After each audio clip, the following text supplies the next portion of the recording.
ஆண்டுடைய 10 கற்பனைகள் தேவனுடைய ராஜ்யத்தின் அஸ்திபாரம், the foundation of God's kingdom. சங்கீதம் 89:14 இவ்விதமாக நாம் வாசிக்கிறோம்.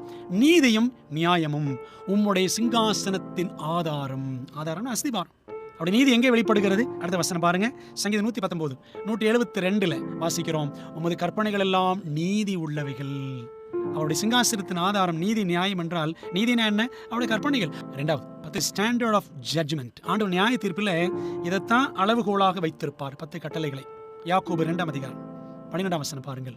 சுயாதீன பிரமாணத்தினால், விடுதலை பிரமாணத்தினால் நியாயத்தீர்ப்படைய போகிறவர்களாய் அதற்கேற்றபடி பேசி அதற்கேற்றபடி செய்யுங்கள். மூன்றாவது நித்திய ஜீவனுக்கான கடவுச்சீட்டு, பாஸ்போர்ட் இட்டர்னல் லைஃப். நித்திய ஜீவனை அடைய வேண்டும் என்றால் இயேசுவை நேசிக்கிறவர்கள் அவருடைய கட்டளைகளை கடைபிடிக்க வேண்டும். 2 வசனங்களை பார்க்கலாமா? வெளிப்படுத்தல் 22:14 ஜீவ விருட்சத்தின் மேல் அதிகாரம் உள்ளவர்கள் ஆவதற்கும், வாசல்கள் வழியாய் 12 வாசல்கள் வழியாய் நகரத்திற்குள் பிரவேசிப்பதற்கும், அவருடைய கற்பனைகளின்படி செய்கிறவர்கள் பாக்கியவான்கள். மத்தேயு 19:17 இயேசு சொன்னாரு, அதற்கு அவர், நீ என்னை நல்லவன் என்று சொல்வானேன்?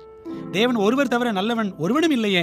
நீ ஜீவனில் பிரவேசிக்க விரும்பினால் கற்பனைகளை கைக்கொள் என்று இயேசு அவரிடத்தில் வந்த கேள்வி கேட்ட ஒரு மனிதனுக்கு பதில் சொன்னார். நீ ஜீவனில் பிரவேசிக்க விரும்பினால், நித்திய ஜீவனை அடைய வேண்டும் என்று விரும்பினால் கற்பனைகளை கைக்கொள். அதான் பாஸ்போர்ட். 4 pathway of Jesus.